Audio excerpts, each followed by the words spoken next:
അസ്സലാമലൈക്കും. എന്താണ് വർത്താനം? എല്ലാവരും സുഖമായിരിക്കുന്നോ? സുഖമായി സന്തോഷമായിരിക്കട്ടോ. അടുക്കളയിലെ കൊച്ചു കൊച്ചു വിശേഷങ്ങളും രുചികരമായ റെസിപ്പികളും നിങ്ങൾക്കുമായി പങ്കുവയ്ക്കാനാണ് വ്ലോഗ്. നിങ്ങൾക്ക് ഇഷ്ടപ്പെടുകയാണെങ്കിൽ ലൈക്ക് ചെയ്യാനും അതേപോലെ തന്നെ ഷെയർ ചെയ്യാനും കമൻറ്റ് ചെയ്യാനൊന്നും മറക്കരുത് കേട്ടോ. നിങ്ങളുടെ പിന്തുണയാണ് എനിക്ക് കൂടുതൽ വ്ലോഗുകൾ ചെയ്യാനുള്ള പ്രചോദനം നൽകുന്നത് കേട്ടോ. ഈ വീഡിയോയിൽ രാവിലെ മുതൽ ഉണ്ടാക്കുന്ന രുചികരമായ കടലക്കറിയുടെയും അതേപോലെ തന്നെ ഉച്ചയ്ക്ക് തയ്യാറാക്കുന്ന സ്പെഷ്യൽ ബീഫ് കറിയുടെയും റെസിപ്പികളാണ് പങ്കുവയ്ക്കുന്നത് കേട്ടോ. കടലക്കറി നമുക്ക് വളരെ എളുപ്പത്തിൽ തയ്യാറാക്കാം, അതേസമയം സ്പെഷ്യൽ ചേരുവ ചേർക്കുന്നുണ്ട്. ഇത് നമുക്ക് കറിയുടെ രുചി കൂടുതൽ വർദ്ധിപ്പിക്കാനായിട്ട് സഹായിക്കും കേട്ടോ. അപ്പോൾ തുടക്കം മുതൽ സ്കിപ്പ് ചെയ്യാതെ കണ്ടാൽ മാത്രമാണ് എന്താണ് സ്പെഷ്യലായിട്ട് ചേരുവ ചേർക്കുന്നത് നിങ്ങൾക്ക് മനസ്സിലാവുള്ളൂ. അപ്പോൾ തുടക്കം മുതൽ അവസാനം വരെ സ്കിപ്പ് ചെയ്യാതെ കാണുക കേട്ടോ. ഗുഡ് മോർണിംഗ് കൂട്ടുകാരെ.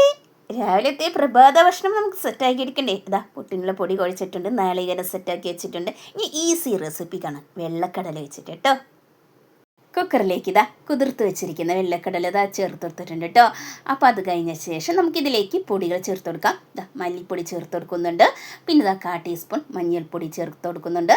പിന്നെ നമുക്ക് കടല വേവാൻ ആവശ്യമായ വെള്ളം, അത് കൂടാനും പാടില്ല കുറയാനും പാടില്ല കേട്ടോ.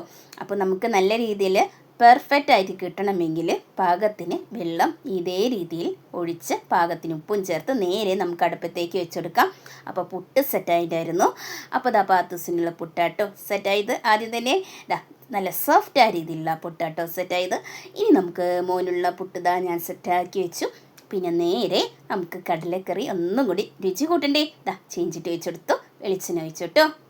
വെളിച്ചെണ്ണ നല്ല രീതിയിൽ ചൂടായി വന്നാൽ ഒരു സബോളയുടെ പകുതി എടുക്കട്ടെ. എന്നിട്ട് നല്ലപോലെ പൊടിയായി തന്നെ അരിയാനായിട്ട് ശ്രദ്ധിക്കണം കേട്ടോ. പൊടിയായി അരിഞ്ഞാലാട്ടോ നമുക്ക് പെർഫെക്റ്റ് ആയിട്ട് കിട്ടുള്ളൂ. ലൈറ്റ് ബ്രൗൺ ആവുന്നത് നല്ല രീതിയിൽ വഴറ്റിയെടുത്ത ശേഷം നല്ല മീഡിയം സൈസിൽ തക്കാളി, നല്ല പഴുത്ത തക്കാളി കട്ട് ചെയ്ത് അതിലേക്ക് ഇട്ട് കൊടുത്താൽ നമ്മുടെ കറിവേപ്പിലയും ചേർത്ത് കൊടുത്ത് നല്ല രീതിയിൽ തക്കാളി ഉടഞ്ഞ് ചേരുന്നത് നല്ല രീതിയിൽ അങ്ങോട്ട് വഴറ്റിയെടുത്തോളൂ കേട്ടോ കൂട്ടുകാരെ.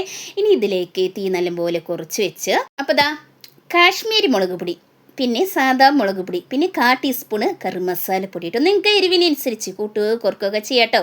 എന്നിട്ട് നല്ലപോലെ തീ നല്ലപോലെ കുറച്ച് വെച്ച് പച്ചമണം മറന്ന് ഇളക്കി കൊടുത്ത ശേഷം വെള്ളക്കടല വെന്തിട്ടുണ്ട് കേട്ടോ, നല്ല പാകത്തിന് വെന്തിട്ടുണ്ട്. അതിലേക്ക് തട്ടി കൊടുത്ത് മസാല നമ്മുടെ കടലിൽ പിടിക്കുന്നവരെ നല്ല രീതിയിൽ ഇളക്കി മറിച്ച ശേഷം നമ്മളതിലേക്ക് നല്ല ചൂടുള്ള വെള്ളം കേട്ടോ ചേർത്ത് കൊടുക്കുന്നത്. നമുക്ക് എത്രയാണോ ഗ്രേവി വേണ്ടത് അനുസരിച്ചുള്ള വെള്ളം ഒഴിച്ച് കൊടുത്തിട്ടുണ്ട്. നല്ല രീതിയിൽ പെർഫെക്റ്റായിട്ട് സെറ്റായി വന്നിട്ടുണ്ട് കേട്ടോ. വളരെ ഈസിയാണ്, വളരെ സിമ്പിളാണ് കേട്ടോ ചെയ്യാനായിട്ട്. നിങ്ങൾക്ക് ഇഷ്ടപ്പെട്ടിട്ടുണ്ടെങ്കിൽ തീർച്ചയായും ഈ കടലക്കറിക്ക് ഒരു ലൈക്ക് തരാമോ കൂട്ടരെ?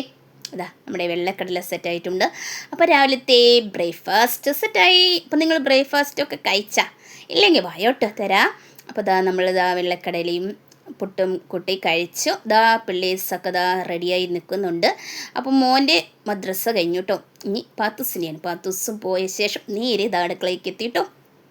എണ്ണൂറൊക്കെ കോരിയെടുത്തിട്ടുണ്ട്. ഇനി നമുക്ക് നല്ല രീതിയിൽ വേദനയൊക്കെ നല്ല രീതിയിലൊന്ന് ക്ലീൻ ചെയ്തെടുക്കാം കേട്ടോ. ഇപ്പോൾ ഞാൻ ക്ലീൻ ചെയ്ത ശേഷമാണ് തീപ്പൂട്ടി അരിക്കടപ്പത്തിടാറ്. അത് പതിവാണ് കേട്ടോ. നിങ്ങളും ഇങ്ങനെ തന്നെയാണോ? നമ്മുടെ വീടിന് ഐശ്വര്യമാണ് കേട്ടോ ഇതുപോലെ ചെയ്യുന്നത്. അപ്പോൾ നല്ല രീതിയിൽ ക്ലീൻ ചെയ്തെടുത്തിട്ടുണ്ട്. വേഗം തന്നെ നമുക്ക് തീപ്പൂട്ടി അരിക്കടപ്പത്തിടണം. അപ്പം നമുക്ക് ബീഫ് വാങ്ങിക്കാനായിട്ട് മോനെ പറഞ്ഞിട്ടുണ്ട്. വേഗം തന്നെ തീപ്പൂട്ടിയാൽ വേഗം തന്നെ നമുക്ക് അതിലേക്കുള്ള പരിപാടിയിലേക്ക് കിടക്കണം. അപ്പോൾ അതിലേക്കുള്ള സബോളയും മറ്റുള്ള ഐറ്റംസും കാര്യങ്ങളൊക്കെ അരിഞ്ഞ് സെറ്റാക്കി എടുക്കുന്നുണ്ട് കേട്ടോ. അപ്പോൾ നല്ല രീതിയിൽ ആളി കത്തുന്നുണ്ട് കേട്ടോ. ചിരട്ട വെച്ചെടുത്തിട്ടുണ്ട്. പിന്നെ നമ്മുടെ അത്യാവശ്യം വിറകൊക്കെ കുത്തിക്കയറ്റി വെച്ചിട്ടുണ്ട് കേട്ടോ. അപ്പോൾ നല്ല രീതിയിൽ കത്തുന്നുണ്ട്. ഞാൻ തീ പിടിപ്പിക്കാറില്ല, ഉമ്മ കേട്ടോ ചോറൊക്കെ വയ്ക്കാറ്. അപ്പോൾ ഇന്ന് ഉമ്മ മരുന്നിനായിട്ട് ഹോസ്പിറ്റലിലേക്ക് പോയിട്ടോ, അതാണ്. അപ്പോൾ വിളവെടുത്തിട്ടുണ്ടായിരുന്നു കേട്ടോ നമ്മുടെ മഞ്ഞൾ. അപ്പോൾ അതൊന്നും ജസ്റ്റ് ഒന്ന് കാണിച്ച് തന്നാണ്. അതൊക്കെ കഴിഞ്ഞ ശേഷം കേട്ടോ ഉമ്മ ഹോസ്പിറ്റലിലേക്ക് പോയത്. നമ്മൾ ഇഡ്ഡലി ഉണ്ടാക്കാനാട്ടോ. നെക്സ്റ്റ് ദിവസം നമുക്ക് ഇഡ്ഡലിയാണ് അപ്പോൾ ബ്രേക്ക്ഫാസ്റ്റിനായിട്ട്. അപ്പോൾ അതൊക്കെ ഒന്ന് കുതിർത്താനായിട്ട് ഇട്ട് കൊടുത്ത് നല്ല രീതിയിൽ കഴുകി അത് മൂടി വെച്ച് നമ്മുടെ അരിയൊക്കെ അടുപ്പത്തിട്ടുണ്ടായിരുന്നു. നല്ല രീതിയിൽ തിളച്ച് മറിയുന്നുണ്ട് കേട്ടോ. ഉച്ചക്കത്തെ ലഞ്ച് കിട്ടില്ല ഐറ്റമാണ് നമ്മുടെ ബീഫ് കറി കേട്ടോ. അപ്പോൾ സ്പെഷ്യൽ ഐറ്റം നമുക്ക് സെറ്റാക്കി എടുക്കട്ടെ. കഴുകി വൃത്തിയാക്കി വെച്ചിരിക്കുന്ന ബീഫ് കുക്കറിലേക്ക് ഇട്ട് കൊടുത്തിട്ടുണ്ട്. പൊടിയായി അരിഞ്ഞ സബോള, മീഡിയം സൈസിലുള്ള സബോള 3-4 എടുത്ത് നല്ലപോലെ പൊടിയായി അരിഞ്ഞ് ഇട്ട് കൊടുക്കണം കേട്ടോ. ചേർത്ത് കൊടുത്തു. ഇനി നമുക്കിതിലേക്ക് എരിവിനനുസരിച്ച് കാശ്മീരി മുളക് പൊടി, സാദാ മുളക് പൊടി, പിന്നെ നമുക്ക് 1/4 ടീസ്പൂൺ മഞ്ഞൾപ്പൊടി കേട്ടോ. എരിവിനനുസരിച്ച് നിങ്ങൾക്ക് കുറക്കുകയൊക്കെ ചെയ്യാട്ടോ. പാകത്തിന് ഉപ്പ് ചേർത്ത് കൊടുത്തു. പിന്നെ ഇതാ മല്ലിപ്പൊടി ചേർത്ത് കൊടുത്തിട്ടോ. എന്നിട്ട് കുറച്ച് വെള്ളം മാത്രം ആദ്യം തന്നെ ഒന്ന് ആഡ് ചെയ്ത് നല്ല രീതിയിലൊന്ന് കുഴച്ചെടുത്തു. അത് വീഡിയോസ് എടുക്കാനായിട്ട് എനിക്ക് കഴിഞ്ഞില്ല കേട്ടോ. എന്നിട്ട് ഇതാ ഒന്നും കൂടി നല്ല രീതിയിലൊന്ന് കൈവച്ചൊന്ന് കുഴച്ച് സെറ്റാക്കി എടുത്ത ശേഷം നേരെ അടുപ്പത്തേക്ക് അങ്ങോട്ട് വെച്ച് കൊടുത്തു. അപ്പോൾ അതാ ചക്ക ഞാൻ പൊളിച്ച് വെച്ചിട്ടുണ്ടായിരുന്നു. അതാ ഓരോന്നെടുത്തങ്ങായിട്ട് പ്ലേസിൻ്റെ അടുത്ത് കൊടുക്കാൻ കേട്ടോ. അപ്പോൾ അതിനിടയിൽ ഇതാ അതും നടന്നു. അപ്പോൾ അതാ അതും കഴിഞ്ഞിട്ട് അതാ ബീഫൊക്കെ അതാ സെറ്റായിട്ടുണ്ടായിരുന്നു. അപ്പോൾ അതിലേക്ക് ഇതാ സ്പെഷ്യൽ ചേരുവ അതാ നമ്മുടെ ചക്കക്കുരു ഇതാ ചേർത്ത് കൊടുക്കുന്നുണ്ട്. പിന്നെ ഇതിലേക്ക് ഇതാ നല്ലപോലെ നെയ്യില്ലേ. അപ്പോൾ നമുക്കതിലേക്ക് കുറച്ച് വിളങ്ങ കട്ട് ചെയ്ത് അതിലേക്ക് ഇട്ട് കൊടുക്കാം. എന്നിട്ട് നല്ല രീതിയിലൊന്ന് മിക്സാക്കാം. നമുക്കിതിലേക്ക് അത്യാവശ്യം നല്ല ചൂടുള്ള വെള്ളം ഒഴിച്ചു കൊടുക്കാം കേട്ടോ. ചൂടുള്ള വെള്ളം വേണം എപ്പോഴും. നമ്മൾ കറി പകുതി സെറ്റായാൽ എപ്പോഴും ചൂടുള്ള വെള്ളം ഒഴിച്ചു കൊടുത്താൽ ടേസ്റ്റ് ഉണ്ടാവുള്ളൂ. പച്ചവെള്ളം ചേർത്ത് കൊടുത്താൽ ടേസ്റ്റ് ഉണ്ടാവില്ല. അതങ്ങോട്ട് ചേർത്ത് കൊടുത്തതാ നമ്മുടെ ഈ ഉരുളക്കിഴങ്ങ് വന്നിട്ടുണ്ട്. ബീഫൊക്കെ ഇതാ നല്ല രീതിയിൽ ഇതാ സെറ്റായി വന്നിട്ടുണ്ട്. ഇനി നമുക്ക് ഒന്നും കൂടി രുചി കൂട്ടണ്ടേ. നമ്മളിതാ ചീഞ്ചിട്ട് അടുപ്പത്തേക്ക് അങ്ങ് വെച്ച് കൊടുത്തു. വെളിച്ചെണ്ണ ഒഴിച്ചു. നമ്മുടെ ഈ ചെറുള്ളിയാണ് കേട്ടോ. ചെറുള്ളി ഒരു 10-20 അരിഞ്ഞതും പിന്നെ ഇഞ്ചി പേസ്റ്റും പച്ചമുളകും അതുപോലെ തന്നെ ക്യാപ്സിക്കവും ചേർത്ത് കൊടുക്കുന്നുണ്ട്. എന്നിട്ട് നല്ല രീതിയിലൊന്ന് വഴറ്റിയെടുക്കുന്നുണ്ട് കേട്ടോ. നല്ല രീതിയിൽ കുക്കായി വരുന്നതിന് നല്ല രീതിയിൽ വഴറ്റിയെടുക്കണം. ഈ സമയം ഒരു കുറച്ച് ഉപ്പ് ആഡ് ചെയ്ത് കൊടുത്താൽ പെട്ടെന്ന് അങ്ങോട്ട് വാടി കിട്ടും. അപ്പോൾ ചേർത്ത് കൊടുത്ത് നല്ല രീതിയിൽ വഴന്ന് വന്നിട്ടുണ്ട്. അപ്പോൾ നമുക്കിതാ തക്കാളി അരിഞ്ഞ് വെച്ചിട്ടുണ്ടായിരുന്നു. ഒരു അത്യാവശ്യം വലിപ്പമുള്ള തക്കാളി 2 അടുത്തുണ്ടായിരുന്നു. അതങ്ങോട്ട് കട്ട് ചെയ്ത് അതിലേക്ക് ഇട്ട് കൊടുത്തു. എന്നിട്ട് നല്ല രീതിയിൽ തക്കാളി ഉടഞ്ഞ് ചേർന്നത് നല്ല രീതിയിൽ കുക്കായി വരുന്നവരെ നമുക്ക് വെയിറ്റ് ചെയ്യാം. അപ്പോൾ നിങ്ങൾക്ക് ഇഷ്ടപ്പെട്ടോ എൻ്റെ വീഡിയോ? ഇഷ്ടപ്പെട്ടെങ്കിൽ തീർച്ചയായും സപ്പോർട്ട്. നല്ല രീതിയിൽ ഉടഞ്ഞ് ചേർന്നിട്ടുണ്ട്. ഇനി നമുക്ക് തീ നല്ലതുപോലെ കുറച്ചേക്കാം കേട്ടോ. കുരുമുളക് പൊടി പാകത്തിന് കേട്ടോ. എരിവിനനുസരിച്ച് നിങ്ങൾക്ക് കൂട്ടുക കുറക്കുകയൊക്കെ ചെയ്യാം. പെരുജീരകത്തിൻ്റെ പൊടി 1 ടീസ്പൂൺ. പിന്നെ 1/4 ടീസ്പൂൺ കറിമസാല പൊടി ചേർത്ത് നല്ലപോലെ തീ നല്ലപോലെ കുറച്ച് വെച്ച് പച്ചമണം മാറുന്ന ഇളക്കി കൊടുത്ത് സെറ്റാക്കിയ ശേഷം ബീഫ് വന്നിട്ടുണ്ടായിരുന്നു. അത് തട്ടി കൊടുത്തിട്ടുണ്ട്. നമ്മൾ നല്ല ചൂടുള്ള വെള്ളം ഒഴിച്ചെടുക്കുന്നുണ്ട്. എത്രയാണ് ഗ്രേവി വേണ്ടത് അതിനനുസരിച്ച് വെള്ളം ചേർത്ത് കൊടുക്കാവുന്നതാണ്. നല്ല രീതിയിലൊന്ന് മിക്സ് ആക്കി കൊടുക്കുന്നുണ്ട്. ഇതിൽ കുറച്ചും കൂടി നമുക്ക് സ്പെഷ്യൽ ഐറ്റങ്ങളൊക്കെ ഒന്ന് ചേർത്ത് കൊടുക്കാം. പുതിനയിലയും മല്ലിയിലയും പൊടിയായി അരിഞ്ഞത് ചേർത്ത് കൊടുത്തിട്ടുണ്ട്. പിന്നെ ഒരു ചെറുനാരങ്ങയുടെ നീരാണ് കേട്ടോ ചേർത്ത് കൊടുക്കുന്നത്. എന്നിട്ട് ഒന്നും കൂടി ഒന്ന് മിക്സ് ആക്കി കൊടുക്കുന്നുണ്ട്. ഇഷ്ടപ്പെടുന്നുണ്ടോ എൻ്റെ വീഡിയോ? നിങ്ങൾക്ക് ഇഷ്ടപ്പെട്ടില്ലെങ്കിലും എനിക്ക് വിഷമിക്കേണ്ടതില്ല.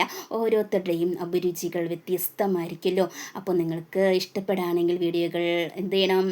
സബ്സ്ക്രൈബ് ചെയ്യാനും അതേപോലെ തന്നെ ലൈക്ക് ചെയ്യാനും ഒന്നും മറക്കരുത് കേട്ടോ. അപ്പോൾ നല്ല രീതിയിൽ പെർഫെക്റ്റ് ആയിട്ട് നമ്മുടെ ബീഫ് കറി സെറ്റായി വന്നിട്ടുണ്ട്. അപ്പോൾ ഉച്ചക്കത്തെ ഊണിനെ കിടിലമായിട്ടും ബീഫ് കറി സ്പെഷ്യലായിട്ടും സെറ്റായി വന്നിട്ടുണ്ട്. കൂടുതൽ റെസിപ്പികൾക്കും വീഡിയോകൾക്കുമായിട്ട് എൻ്റെ ചാനലൊന്ന് സബ് ചെയ്യുക. നിങ്ങൾക്ക് ഇഷ്ടപ്പെട്ട വീഡിയോകൾ ലഭിക്കാനായിട്ട് ബെല്ലൈക്കൻ ഒന്ന് അമർത്താനായിട്ട് മറക്കരുത്. എന്നാലാട്ടോ നമ്മുടെ നോട്ടിഫിക്കേഷനൊക്കെ എത്തുള്ളൂ. അപ്പോൾ ഈ വ്ലോഗ് നിങ്ങൾക്കുമായി പങ്കുവയ്ക്കാൻ എനിക്ക് വളരെയധികം സന്തോഷമുണ്ട്. റെസിപ്പികൾ ഇഷ്ടപ്പെട്ടു എന്ന് ഞാൻ വിചാരിക്കുന്നു. നിങ്ങൾക്ക് ഉപയോഗപ്രദമാകുമെന്ന് കരുതുന്നു കേട്ടോ.